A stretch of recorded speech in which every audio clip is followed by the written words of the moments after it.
večinoma. To je še neka čudna animacija.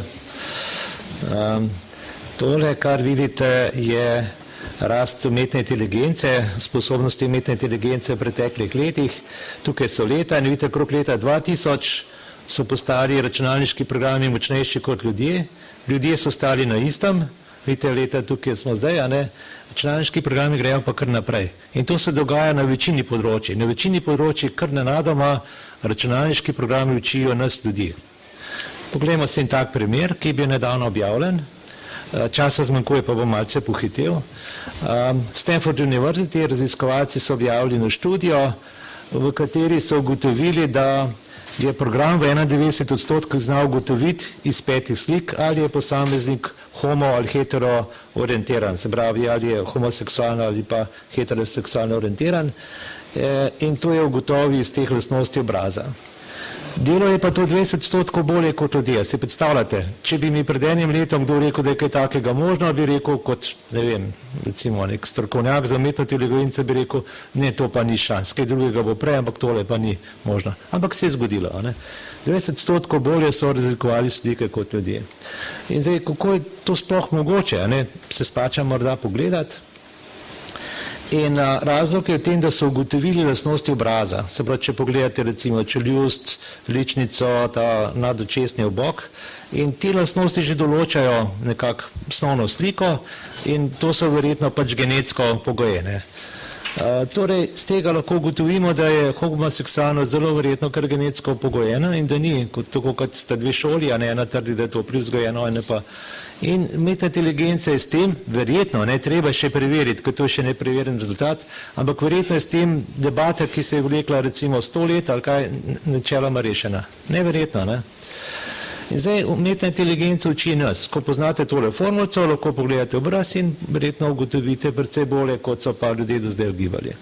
Zakaj je za to dobro, ne vem, kaj z tega dobrega se lahko zlorabi, ne vem, ampak to je demonstracija. Če pokažem v šahu, morda vas ne impresionira, če vam tukaj pokažem, vas mogoče bolj impresionira, če bi pokazal, kako recimo, če prepoznavate rakova tkiva ali pa normalna tkiva, razlikovanje je podobna situacija kot tukaj, ampak tudi nobenega ne impresionira, ampak ne vem zakaj. In če se vprašate, koliko takih programov uporabljajo v kliničnem centru, boste ugotovili, da nič, zato ker je ta prenos tako počasen, ker smo ljudje prepočasni, izredno počasni pri tem prenosu in zaradi tega umirajo ljudje in tako naprej. Na takem primeru pa morda vidimo, zakaj gre. Osnovne lastnosti demografije sta ti dve prikazani tukaj, to je eksponentna rast, kot že časa Malthusa, in včasih tam okrog 1950 je bila rodnost 5. Zdaj v času okrog tam 2010 je bila rodnost 2,5, se pravi dvakrat nižja. In če računamo nekako perspektivo, vidimo, da v 10 generacijah z rodnostjo 2,5 pridemo do 40 milijonov ljudi, kar je ogromna številka. Ampak če je bila pa rodnost 5, tako kot je bila okrog leta 1950, bi pa v 10 generacijah prišli na 41 tisoč milijard. 41 tisoč milijard, zakaj? To je 5 je dvakrat več kot 2,5, zdaj pa 2 na 10, je pa približno 1000, 1000 krat 40 je pa približno 40 tisoč. Se pravi, vidite, kakšna je ta eksponentna rast, ljudje intuitivno ne razumemo, ne dojamemo, ampak osnovna lastnost je pa to. V 13 generacijah bi prišli na enega človeka na kvadratni meter zemlje, v 40 generacijah bi prišli na enega človeka na kilogram zemlje. Se pravi, imamo dve možnosti. Prva možnost je ta, da imamo veliko rodnost in bomo uničili zemljo, planet, okolje, živali in tako dalje.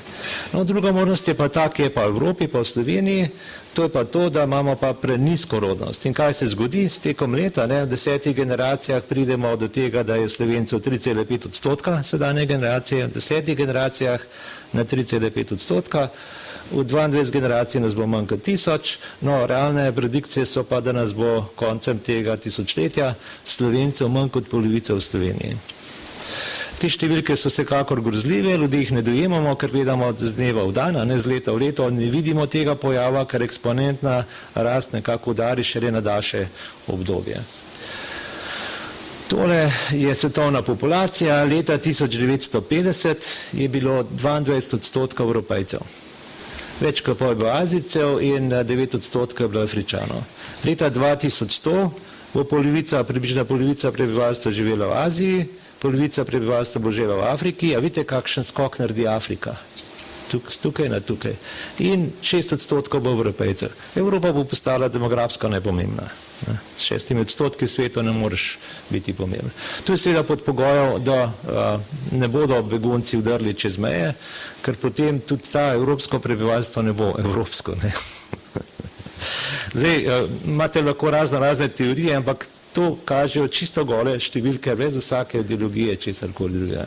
No, tudi v ekonomskem smislu, tako kot so tudi naši spoštovani gosti v začetku omenili, so seveda posledice demografije se vidijo povsod, v zdravju, v znanosti, če hočete, v gospodarstvu. No in tole je situacija v gospodarstvu, tole rumena je Evropa, vidite, kako strmo pada, to je realni GDP, PPP GDP, to je Amerika, tudi pada, pač pa raste Kitajska in še zdaj ima dvakrat večjo rast, čeprav smo zdaj tukaj nekje v istem bloku, ima Kitajska še vedno dvakrat večjo rast. Na pamet bi lahko rekli, da je tole razlog v tem globalnosti, se pravi s tem, ko so elite proizvodno nosile v Kitajsko in tako naprej, je bilo tukaj večja zaposlenost, manj domačega prihodka. In vidite, da v globalnosti so v bistvu profitirale elite, na zgubi je srednji razred, srednji spodnji razred in na zgubi v Evropi, Ameriki, pač pa je Kitajska profitirala, ki je predelala približno pol milijarde srednjega razreda.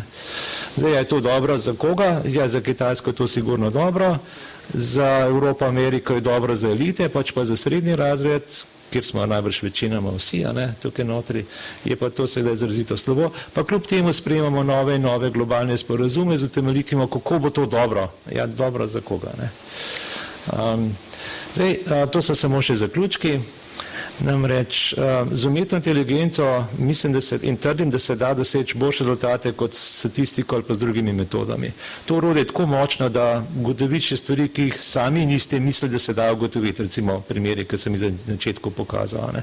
In s tem, ko analiziramo slovenske razmere, ugotovimo celo vrsto stvari, ki so včasih v skladu s tem, kar je večinsko mnenje ali pa recimo uradna politika, včasih pa v totalnem nasprotju. Poglejmo, Ampak eno, kar je pomembno, je, da se svet nekako stabilizira in gre proti 2,1 rodnost. Število otrok v zadnjih 10 letih je bolj ali manj približno na istem. Se pravi, to je dobra vest.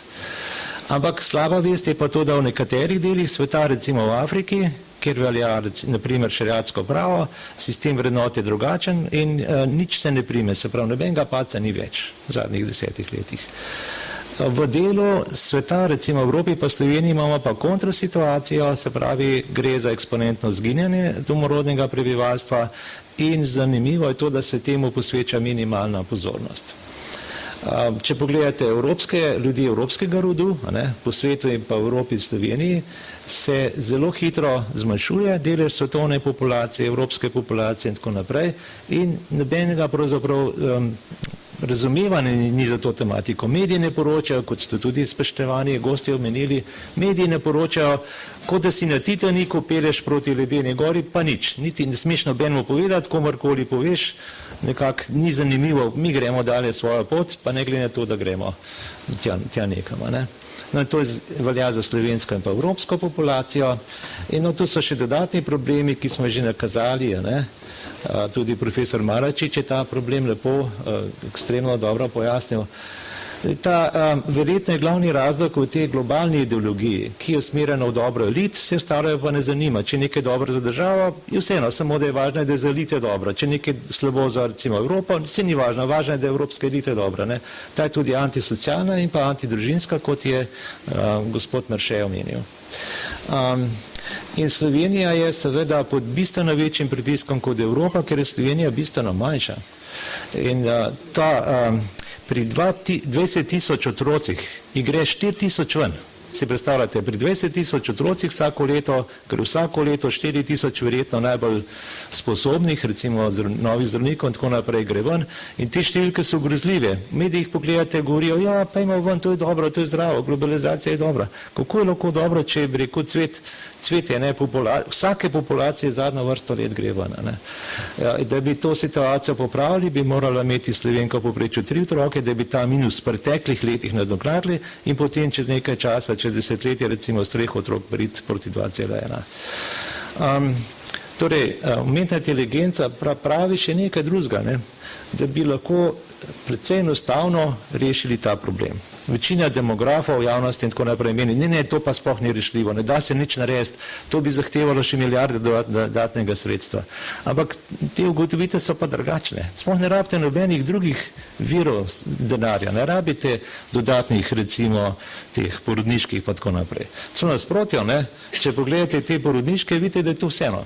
Kakorkoli se grdo sliši, dolžina porodniške ne vpliva. Pa če imate za starševske, pa ne vem še kaj, to je sicer lepo, a ne gre pa za to ogromna količina denarja, efekt je pa nič. Stališča rodnosti. Lahko, da so drugi efekti, ne, ampak stališča rodnosti je nič. Ne. In nekateri drugi kriteriji oziroma druga merila, kot so recimo, da familija je tisto osnovno ogrodje, kjer nastaja okolje, ki je za mame primerno, da vzgajajo otroke. Če se to uniči, kar se sistematično dela s to globalno ideologijo, ne, potem tudi število otrok radikalno začnejo padati. No in vrsta ukrepov, ki smo jih analizirali z metodami umetne inteligence škodljivih, še danes so v vladnih dokumentih, ampak ne bom preveč provokativen, pa ne bom navajal, kateri so. Hvala lepa. Časa skoraj zmanjkuje, ampak še vsakomu smo dali eno zelo kratko vprašanje, ali pa raje, ne, ker je že naslednji sogovornik, to je gospa Krivec, dr. Kričeva, ja, ki bo govorila o tem sistemu vrednot. Malce 5 minut bomo morda zamudili, se opravičujem, ampak tako je prišlo. Hvala lepa.